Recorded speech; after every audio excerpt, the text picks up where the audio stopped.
Aujourd'hui les gars, nouvelle vidéo différente de d'habitude. On va changer les roulements de la fourche. Donc aujourd'hui objectif démontage et remontage de la fourche en une après-midi pour le rasso qu'il y a demain. Donc voilà, là on a juste commencé à accrocher la moto au plafond. On a juste enlevé la plaque phare et du coup je vous montre à peu près ce qu'on fait pour enlever toute la fourche pour changer les roulements de direction. Bon du coup on commence juste à enlever le compteur Cosso, on va enlever le Neyman, le guidon, on enlève tout ce qu'il y a sur le T de fourche supérieur comme ça, après on le vire et puis on pourra enlever la fourche. Bon du coup là on a enlevé tout le poste de pilotage, on n'a pas enlevé le Neyman parce que je peux pas le débrancher moi parce qu'avec mon faisceau fait maison voilà. On a enlevé ça, ensuite on dévisse les deux vis ici, on enlève le T supérieur et puis on pourra enlever la vis qu'on voit là-dessous là, je sais pas si vous la voyez là, pour enlever la fourche et du coup changer les roulements. Et du coup c'est juste le même principe pour changer une fourche. Si jamais vous voulez changer une fourche, dans cette vidéo je vous montre un peu comment je fais. Du coup on a enlevé le T supérieur et là on est en train d'enlever ça, donc prenez un tournevis et ensuite il faut taper sur le tournevis pour que cette rondelle tourne. Alors faut taper très fort pour que ça s'enlève, moi je tape pas très fort parce qu'elle est un peu dévissée, c'est ça qui faisait du bruit. Mais voilà, du coup on enlève ça et ensuite tirez la fourche vers le bas et puis elle s'enlève. Bon du coup on a soulevé tout le faisceau électrique, on l'a mis là, la moto on l'a portée nous par ça, donc elle tient au plafond là, et on a enlevé la fourche, avec le frein aussi, donc voilà, là, la fourche est enlevée, puis nous on va vérifier si les roulements sont en bon état, parce qu'on ne sait pas si on va les changer, on va peut-être juste regresser, et si les roulements sont morts, les changer. Bon du coup on a nos roulements neufs ici, alors c'est un peu le bordel ici, faut pas faire gaffe parce qu'il y a toute l'électricité. Mais du coup on va enlever les deux roulements. Donc pour enlever les roulements, rien de plus simple que taper. Voilà, c'est la vraie technique, c'est obligatoire, faut taper.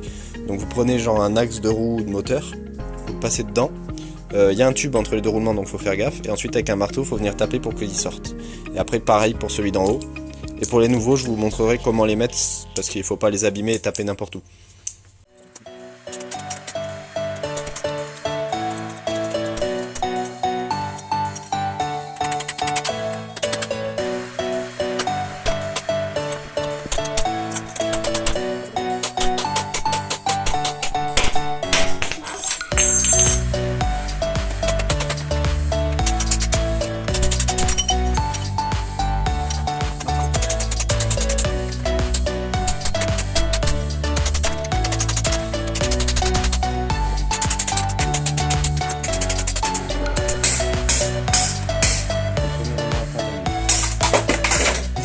Dans le coffre.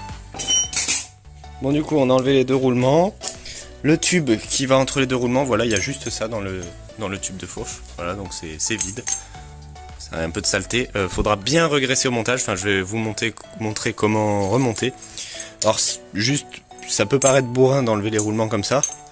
Mais honnêtement il n'y a pas tellement d'autres techniques. À part avoir une presse hydraulique et pouvoir mettre le cadre dans une presse hydraulique. Mais c'est un peu compliqué.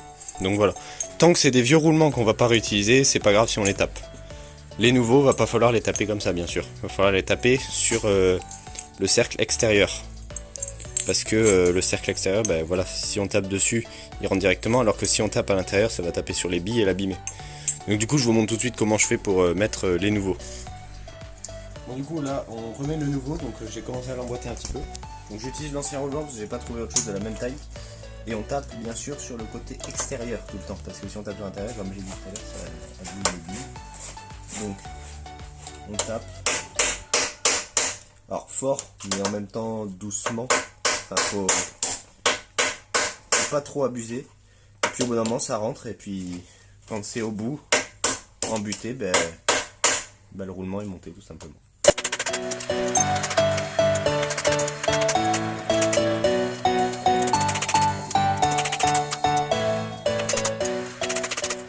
Bon du coup on a remonté les roulements, voilà. Donc j'ai utilisé la même technique qu'en bas, j'ai tapé avec un roulement. Après vous pouvez aussi taper légèrement au marteau, mais il faut taper vraiment sur la couronne extérieure. Jamais à l'intérieur puisque là ça les abîme. Et du coup celui d'en dessous aussi est rentré. Donc on a bien mis le tube entre les deux, faut pas l'oublier. Vous l'entendez là, je sais pas si on peut le voir. Ouais on le voit là. On a remis la sangle après, là on va ressoulever la moto et ensuite hop rentrer la fourche. Bon, on a remis la fourche. Là je suis en train de finir de visser ça. Donc là on est sur Euro 4, donc c'est pour ça qu'il y a une rondelle en dessous. Sur Euro 3 c'est pas comme ça, la vis c'est une vis en hexagone qui est directement sur le roulement, enfin avec une micro rondelle entre le roulement et ça.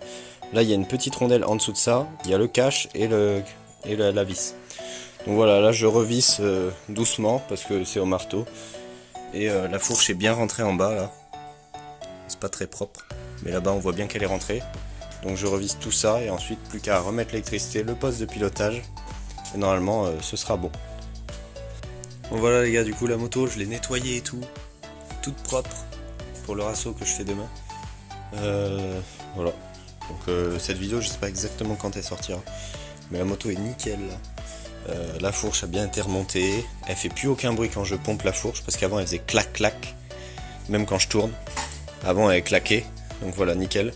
J'ai fait une petite purge de frein. J'en ai profité pour nous nettoyer, retendre la chaîne, graisser. Enfin voilà.